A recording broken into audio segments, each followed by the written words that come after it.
Nyel bin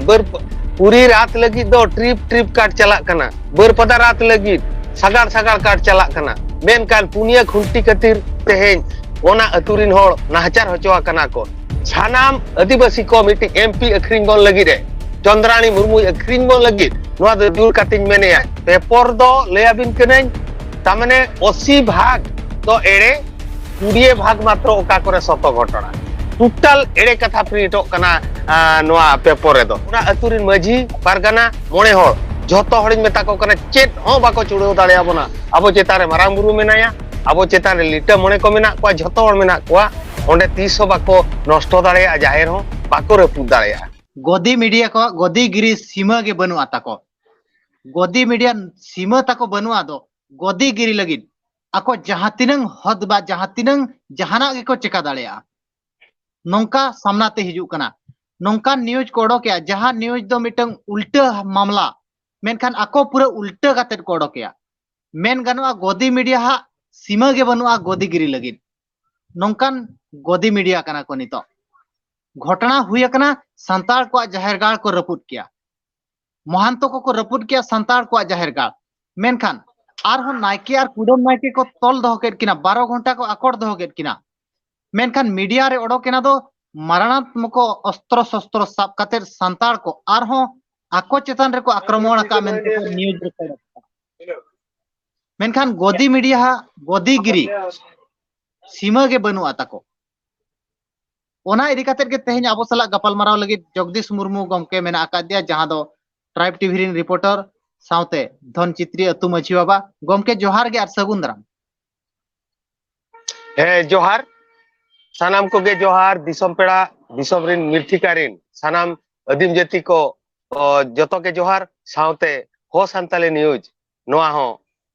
अबिन studio अबिन अलिन पाटा खन अडी अडी सरहाव अच्छा गमके अबिन ठन एतहब कुपली लिन दोया अबिन मिटंग रिपोर्टर हो कना बिन ट्राइब टीवी रिपोर्टर अच्छा नुकु गोदी मीडिया हा चेत उनका तको असुविधा कना दो सब बड़े उल्टे के न्यूज को ओडोके अब आदिवासी क्षेत्र रे खास करी ओडिसा रे न्यूज को नेलबिन कम के मिटी जिनस हुयु कना नोआ गोदी मीडिया कथा जहां प्रमेय पेपर रे नेल ले ताहें ओना प्रमेय पेपर रे आको को एमा का जे नुकु आले ठेट कोन कुमड़ू काते को इदिया बखा दो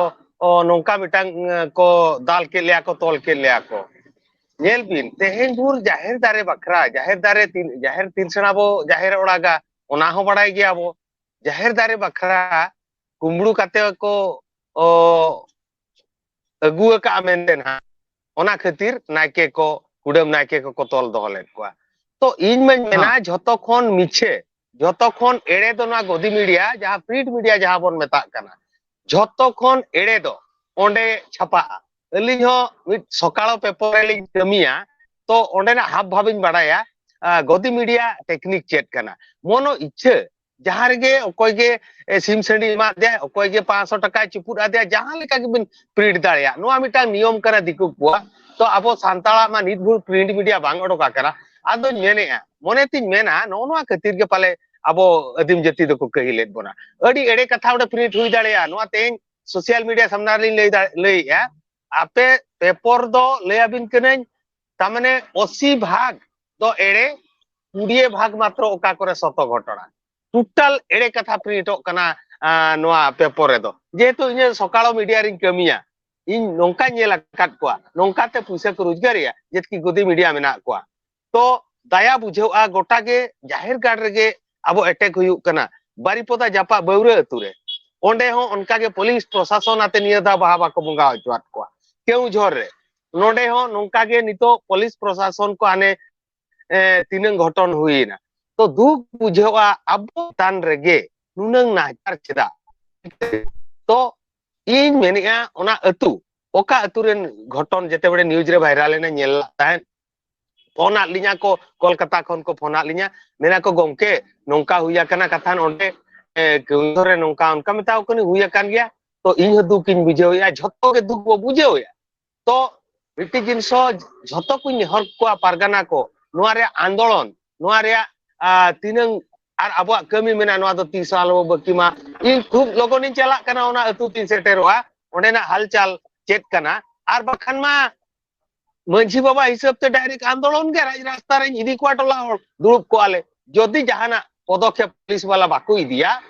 डायरेक्ट राज रास्ता रे दुरुब को इन मनांग रे दुरुबा ओना टोला रे मंझी बाबा नाइके बाबा आयो को कोड़ा कुड़ी ले दुरुबा इन चला ओना अतु खूब लोगों ने चला ओना अतु अडी दुख बुझाव कना बार बार आबो चेतान रे हमला एम जहां के नेता मेना को उनको वोट खातिर को सपोर्टेड आर मिट कथा बिन लिंक कोपिन ठन कुपली लिंग दोया नुकु जो गोदी मीडिया इदी कते चेट बिन लेना हो चेट मैसेज बिन एमा को गोदी मीडिया बगी पे प्रिंट मीडिया किरिंग बगी पे गोदी मीडिया नेल बगी पे जहां तिना इलेक्ट्रॉनिक मीडिया मेना को नेल बिन ओना भीतर रे झतो दो एड़े न्यूज दो बाय ओडको कना तो इलेक्ट्रॉनिक्स मीडिया गोदी मीडिया नुकु जेतकी मेना को या जहां के मेना को तेहेन भूर नेल बिन ओकारे इंदिरा आवास ओड़ा इटी रेडी बुढ़ी ओड़ा ओकारे दा बनू ओना तो ओकोय होबा कोडोकिया किंतु टेम्पो ड्राइवर जहां ना किन सिनिंदे उनकिन बारिया किना वायरल लेन दो टेम्पो ड्राइवर उनी न्यूतुम ताइन हिडिंग किया ओना तो बार बार को रिलीज ताहे हैं टुंगरू भड़ बार बार को रिलीज टुंगरू भड़ ओना तो बार बार को रिलीज ताहे किंतु अतु दिसोम रे घटना चेत घटाव कना ओना दो को बांगा कना तामने एडे खन भविका आबे नुकुआ चिंता धारा चेत नुकु को पढ़ावा कना चेत नुकु को कार को जर्नलिस्ट कना चेत को हातोला का सर्टिफिकेट ताको तिना तामने नुनंग बांग ठीक को कमी कना नोआ हुयु कना दिकु को मिटा सिस्टम या उनकिना तो उन हाईलाइट रे तो चेत दरकार उनका आबोआ हो नेल बिन ओका एडे कथा ओना अडी को हाईलाइटा किंतु ओका रेना नित भूर तामने पूरी लेकान डिस्ट्रिक्ट रे 3000 होड़ ओड़ा बांको इंदिरा आवास ओड़ा बांको न्यामाका ओना दो ओका न्यूज रे बाको ओडोके चेत किन चिका के उनकिना दो बार बार को ओडोकिया नोंकाना भूल न्यूज ते आबो को आदायत बना तो आको सानाम होड़ को चिंता दरकार ओका कना भूल ओका कना बेस आको पब्लिसिटी लगित को कराया नोआ को दो संपूर्ण मिछे कथा कना चेत लेकारी अदिम जाति आबो को लातार बना ओना आको चिंता धारा दिल्ली को चलाव लेना तालाम ते मोने गोटांग कोड़ा दिल्ली हिंदी न्यूज रे चे ओडिया न्यूज रे ओकोय न्यूज हो बाको ओडोकला नेतात को बाले न्यूज दाड़िया पाले कंट्रोवर्सी हुई दाड़िया नुनंग दुख कथा सांताला दो बार बार तेन रे को दोहया ओना आबो खेरवाल को चिंता आर अदिम जाति को चिंता दरकार अच्छा नुकु जो महतो को जहां लेका नोंडे बाहा बोंगा मांग हिलो नायके बाबा तिगिन को बंधक केट किना 12 घंटा को आकोट केट किना इना तयम दोस्तार हिलो के जाहेर हको चतोर किया नोआ माने चेट लका नोआ घटना ओका लका बिनेलिया महतो आरहों मिटन कथा इंपोर्टेंट कथा 20 वर्ष मांग रे ओना जाहेर गाड़ गे उनको महतो गे ओना जाहेर गाड़ गे उनको महतो गे रापा तरोज लिया को 20 वर्ष मांग रे माने ओका लका बिन नेलिया नोआ घटना चेट उनको दो ओंडे खन लागा सना काट पा चेट माने चेट लका बिन नेलिया बिन जतो खन दुख बुझावा नेल बिन बर पूरी रात लगी दो ट्रिप काट चला कना बर पदा रात लगी सगाड़ काट चला कना मेन काल पुनिया खुंटी खातिर तेहेन ओना अतुरिन होड़ नाहचार होचवा कना को दिकु बखरा दो ने रात बखरा दो चला कना ट्रिप मेन कान जाहिर सड़ीम हुडिन 4 फुट बाय 4 फुट मिटांग जाहिर सड़ी जाहिर बोड़ागा ओना बखरा पुलिस प्रशासन तेहेन आको पाटा कना को उनको चिंता दरकार दो आकोआ दो सगाड़ते ट्रक ते चला कना तेहेन अबो बखरा दो तेहेन आंदोलन हुयाबन कना किंतु ओनारे पाप न्यूरा कोआ कथा रे को मेना डिडमी लेकान पाप न्यूरा कोआ नोआ दो इन मेनेया आर मारांग बुरु होन कोयो अकात गे अबो बखरा 30 हो बाबन असफलवा ओना अतुनि मंझी बाबाñ मेताबिन कना ओना अतुरिन मोणे हर कुñ जगो गमके को जतो गिन तारपे कोड़ाम केटेज तबन ताहेन पे खूब लगन अलिन पाटा कोन आर किंजीरिन जहां गे मंझी मपंजी मेना बोना ओना अतु बन सेटेरवा आर ओना रे बहासल गे आंदोलन कते रे 30 बाको 30 इन मेनेया मारांग बुरु आबो चेतान रे मेनाया 30 ओना कुकुमु आलो को नेलमा 30 बाको लगा दाड़िया को तेहेन मारांग बुरु इन हो सखी कते रोल कना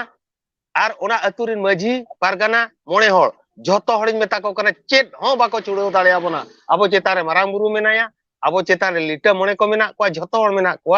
ओंडे 30 बाको नष्ट दाड़िया जाहिर हो बाको रपुद दाड़िया नोआ दो फुल भरसा मेना आर बो जितकेरवा निहति बो जितकेरवा नोआ दो अलिंग कुकुम मेना और उनको आलो को आसाय मा नोआ कोले नोंका लेखान आकोले नष्टो को आले भष्टो को आले नोआ दो तीसो बांग हुई दाड़ेया नोआ दो कुकुमु हो आलो को नेल मा नोआ दो अड़ी जगह रे बो जितकेरा कना अब अदीम जाति दो श्रीपुर लेकान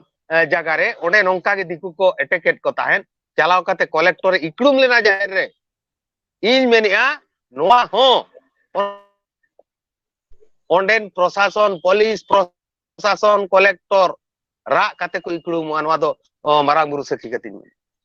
चेट बिन मेना गोमके कुणबी को नितो एसटी लगित को दाबी केना आर हो एसटी चेतान रगे नोंका नाहाचार को कमिया चेट बिन मेना मांग खन के गड़म हड़ाम ते को लई ताहेन जहां मातकम दारे रेगे मिट्टी गेन हेसा दारे